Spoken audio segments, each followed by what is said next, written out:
podemos sembrar cemento, pero además tenemos que sembrar un ambiente ecológico, ¿no?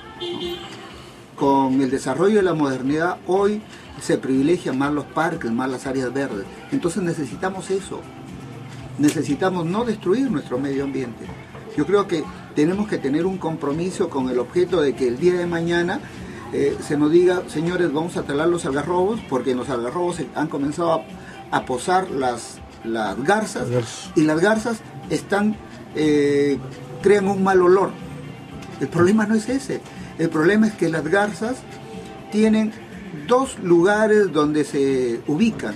Uno es en el peaje de Mochumí, donde cada tarde más o menos se ubican unas 10.000 garzas, y unas 100 garzas se ubican aquí cerca de la Facultad de Históricos Sociales, ¿no?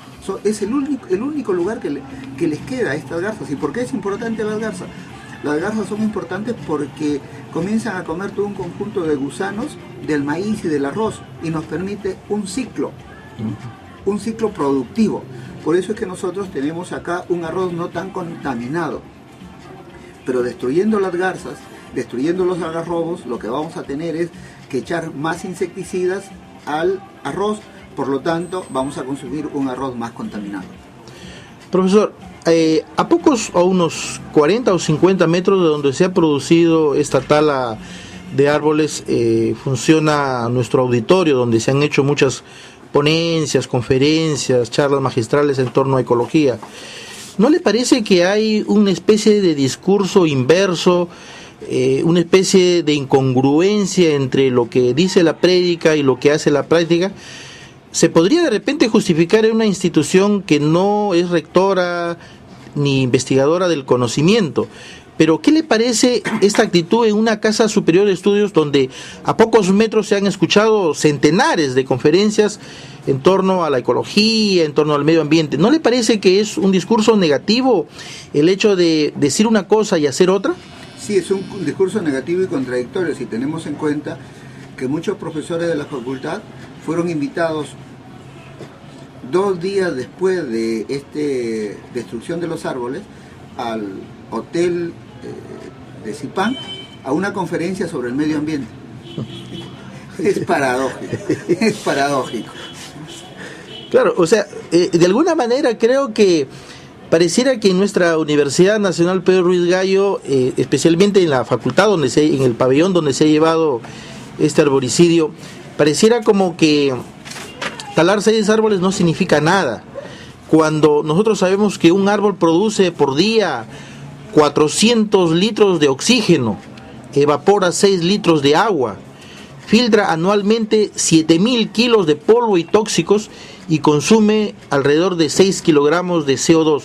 ¿No le parece que los mismos docentes que obviamente en esta especialidad de ciencias naturales, en esta especialidad de agronomía que está cercano, ¿no le parece que debería de alguna manera pronunciarse en torno a esto, aun cuando las autoridades de repente muy distantemente no hayan justificado ni hayan comunicado la razón o el motivo, y solamente se limiten a decir que han tenido la autorización del INRENA y que han tenido la exigencia de los estudiantes para cortar esos árboles porque representaban un peligro? Yo creo que sí, hay responsabilidad y tenemos que pronunciarnos, pero además hay un elemento ecológico. Mira, ellos han destruido la base y ha quedado la raíz. Entonces, si los profesores hubieran estudiado, aunque han estudiado etnología, se darían cuenta que el campesino no corta así un árbol. El campesino, cuando corta un árbol, cova la raíz y saca el árbol con toda raíz. ¿Por qué? Por una sencilla razón. Porque luego, ahí donde se ha sacado el árbol, se puede sembrar otro fácilmente. Por ejemplo, acá, la raíz está en un diámetro de 3 metros alrededor del árbol. Consiguiente de ello, si no sacan la raíz, va a ser difícil poner otra planta ahí. Entonces, ni siquiera hay una recuperación de lo que sería la identidad en la extracción de un árbol.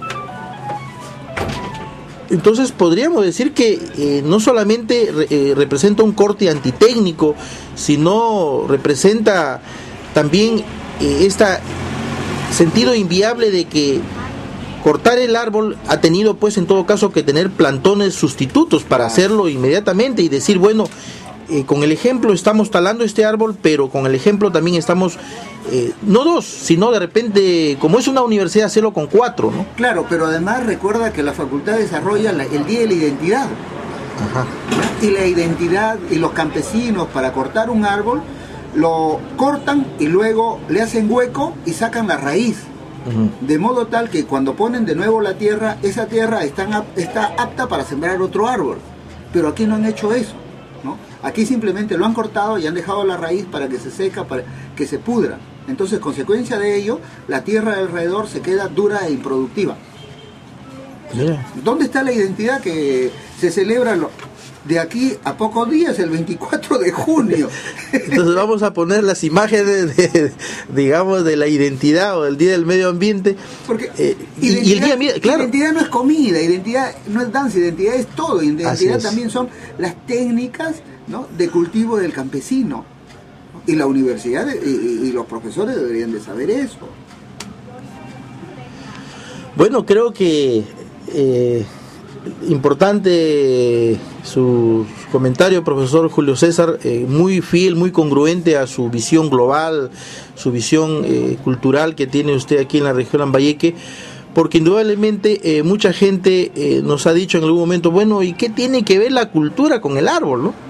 O sea, como que la cultura solamente son danzas, es literatura, o sea... Forma de cultivo, por ejemplo. Claro. ¿No? Por ejemplo, el campesino tiene una visión. Los árboles dice que tienen doble función. Unos para hacer leña y otros para hacer santos. Ah, caramba. Claro, o sea, de la leña sacan el carbón, de la leña sacan la leña y lo utilizan. Y los otros santos es que en la raíz generalmente se encuentran las formas de las cruces. O en las ramas también la forma de las cruces. Por eso es que la visión campesina es esa, ¿no? Los árboles siempre tienen dos misiones.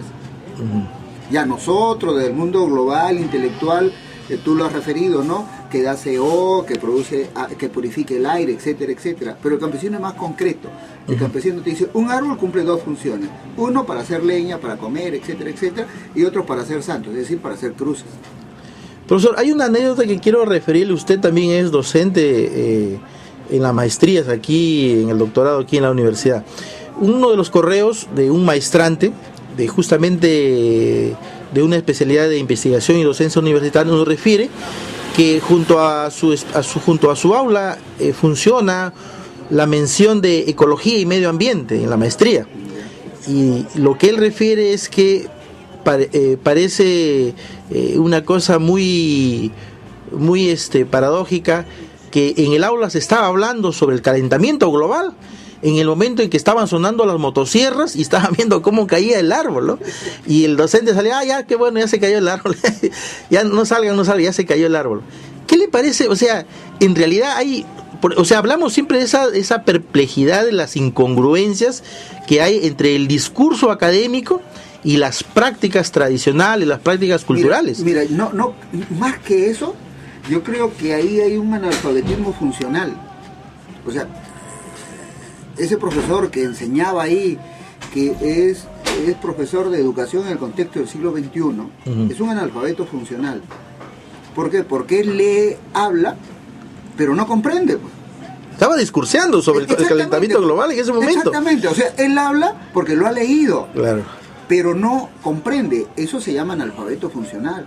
Y según la UNESCO, el 45% de los profesores de América Latina somos analfabetos funcionales. Es decir, hablamos, pero no comprendemos, no asimilamos lo que estamos diciendo, ¿no? Profesores universitarios. Así es. Y de la maestría, que estamos hablando de un nivel donde se solicita que más superior, donde hay investigación, claro, sí, pues, donde hay una conciencia supra universitaria, porque podríamos decir que ese eslabón último donde un profesional académicamente puede abordar. Porque claro, es que el analfabeto funcional parte de un principio kantiano, ¿no? O sea, no razono, no comprendo, pero sí repito. Entonces, el gran problema es que cuando hay un problema así concreto como es los árboles, no relacionamos nuestro medio ambiente, no analizamos. Uno de los elementos fundamentales de la metodología que nos enseña en la maestría